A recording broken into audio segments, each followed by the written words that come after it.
Welcome back to Skyline Stroll. Today we're going to be doing something quite a bit different from one of my normal videos. We're going to be opening Prismatic Evolutions Mini Tin and some other Pokemon product and talking a bit about the state of TCGs as a whole. As a little bit of backstory, I have played pretty much all the major TCGs at least once or twice, and extensively the more relevant ones like Magic, Pokemon, and Yu-Gi-Oh! I currently work for a game store, and so I'm going to talk a bit about when the Prismatic Evolutions ETBs hit the game store. I'm going to talk about Magic the Gathering collector packs and secret layers and like the state of that. And I'm going to talk a little bit about just the state of TCGs as a whole and what I see going on with them and what concerns me with them, what looks positive about them right now, and hopefully we'll have something cool come out of one of the packs. I got 6 total packs, 3 mini tins, only 1 Prismatic Evolution tin, 2 Paldea Evolved mini tins. Our shop put a limit on the mini tins to 1 to a person, and in spite of that, we still had a line of people at our door when we opened, when they hit shelves last Friday. So, yeah, I did buy one, just a crack, mostly for this video. I wanted to see if it would increase engagement when I talked about this. For reference, I'm not a trading card channel. This may not be the only video I do on this topic, but it won't be a major focus, and but it is a part of my life, and it is something like going on in the world, and kind of ties into like capitalism and hobbies, well-being, passion, stuff like that. So it's like still relevant enough to the channel, and so much like that thrifting video I did, this one's going to be a little bit off the beaten path from what I normally make, but let's have some fun with it. Hey guys, welcome back to Skyline Stroll. Today we got something a little bit different, and so we're going to be talking about Prismatic Evolutions and opening these here tins, and we'll open the Prismatic last. We're also going to talk about the general state of TCGs and the kind of predatory business practices that are going on, both aimed at seemingly card shops and customers alike. And we're also going to hopefully have a little fun. I'm going to get a little bit into my backstory of playing the games too, because I have played all these games now. So let's start with one of these Vibrant Paldea Mini Tins. So I did mention earlier in my video that people were lined up to get 1 mini tin, and the truth of the matter is we also had Blooming Waters in, which was also limited to 1 per customer, and they both sold out pretty well immediately. People cleaned them out right away. Currently, in the evening, right after normal working hours, things get really, really busy in the shop. Just random couples, random friend groups, random people coming in, hunting for packs, hunting for singles, buying top loaders, just buy all the Pokemon cards. But the concerning thing is our Pokemon Day, the day where we host and play competitive and whatever else, there's like 4 to 6 people that show up to that. So we have this constant influx of shoppers trying to come in and buy Pokemon, buy, and nobody seems to want to come in and play. That is a very cute Swablu. Okay, Darkrai. But nobody wants to come in and play, and it's kind of concerning because like this is really quickly seeming to turn into the new stocks, the new art market. And we don't know exactly what's driving up all the prices other than cut printing and stuff, but we do know that people are taking advantage and kind of inflating the prices where they can with their own money. And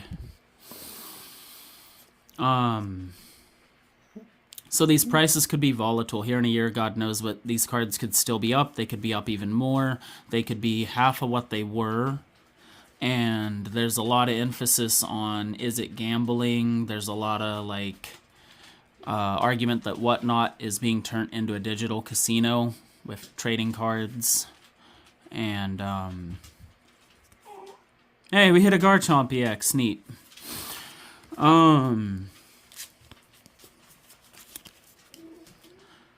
So I don't currently play Pokemon either. Guilty as charged, I collect, but I don't collect a lot. I just have like a couple pages in a binder of my favorite Pokemon and like items. I have played a couple of times. I've even played in a single Pokemon regional. Typically I play this game and I play Magic the Gathering more now. Yu-Gi-Oh! Has had pacing issues and print supply issues likewise, and a lot of people have left the game, and so it has its own series of issues that I'm not going to talk deeply about. But I have moved away from that game a lot in recent years. And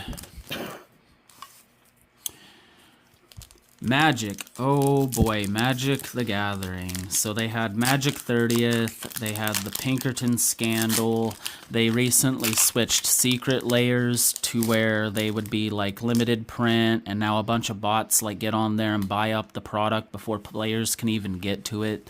So there's a scarcity issue created there on purpose. And there is the collector packs are drying up. We're noticing that our distributors where I work, like they're running out of collector packs, which is a crazy thought. Like even for the bad sets like Crimson Vow and a chance Clefable, not Chansey, EX. But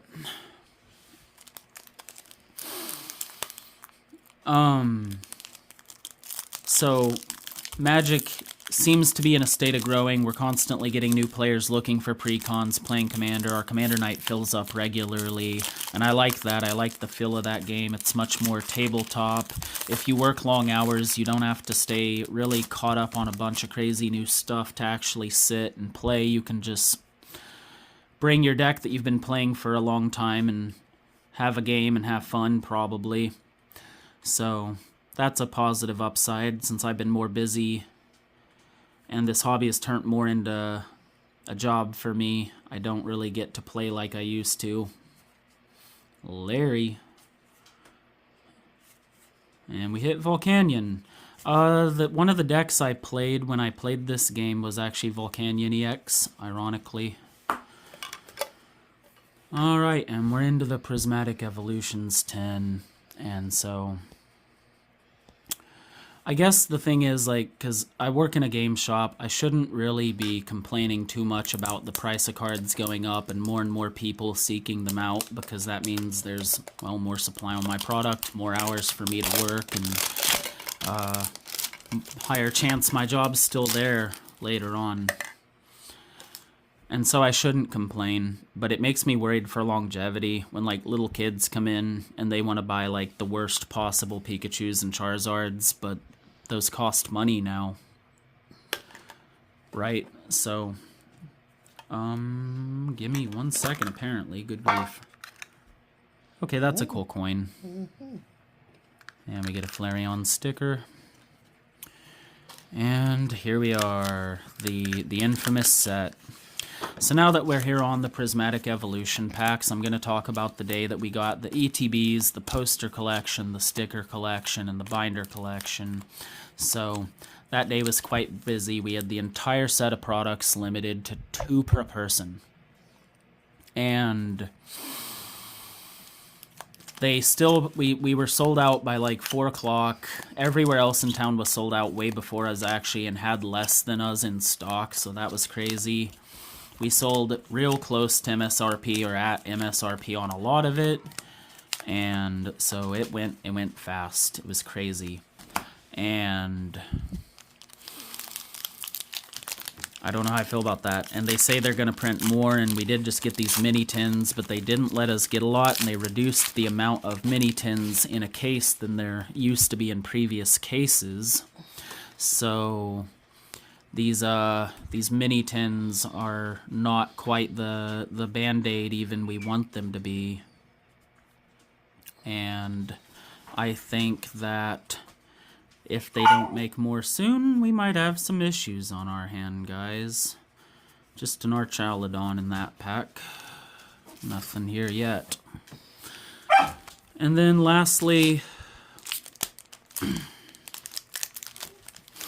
Journey Together is coming up, and something I'll say is we've had chances to buy like the ETBs again and stuff from distributors, but they're marked up. They're marked up from what they were for us even. Like, we're not able to get them at MSRP anymore, and people still want us to sell them like at MSRP, but we can't even buy them at that price. So guys, I don't think that that's going to be fixable. Oh hey, I hit a Pokeball pattern. That's something, right? Right? And a Glaceon, okay. I'll take it. We'll take the Pokeball pattern Cottony. And we'll take a reverse holo Glaceon. Nothing crazy. That's another gripe people have with this set here, is it has, quote, horrible pull rates. And I ain't griping. I mean, I mostly just got it to put something on camera while I talked about the state of trading cards. But at the end of the day, I think I'm just worried about the hobby. I grew up loving. It was a great part of my childhood. I want it to be a great part of other people's childhoods. And if it can't be purchased anywhere, if it's unaffordable, then, well, it's not going to be available for the kids. And let's think about that when we're buying up pack after pack and thinking specifically about the gains on what cards we own and stuff like that. Like, I do some of that too, but let's also think about like the longevity of these hobbies and products and their reputation, not just how much money we can make off of them. So I hope these hobbies find slowly more comfortable states where they can feel a little less predatory. I think right now, with how the state of things are here in the world, most things have predatory business models, so it almost just can't be helped even that it have a predatory business model or be chewed up by things that do, right? So it's a shame, but I genuinely love these hobbies. Otherwise, I wouldn't work in a game store. And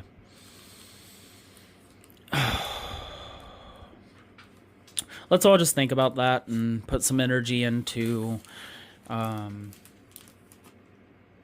how to best engage with these, because it's not all negative. More people coming in and wanting it, more people coming in and looking for it and collecting it is more attention on the hobby I love, and I'll take that. I want more people coming into my place of work and asking about product and doing this and that. I just also want to see more people play the game and like bring their kids in and let their kids play the game and like put a little more emphasis on the third space half of the card shop, not the cash register half of the card shop, you know? So I get that we all got bills to pay, but let's balance that a bit. Alright, I know this was quite the deviation from my normal content, but if you watched it anyways, thank you. And I'll see you in the next actual Skyline Stroll, where we're going to be talking about the almighty dreaded sleep and rest. So have a lovely day, and I'll see you in that video.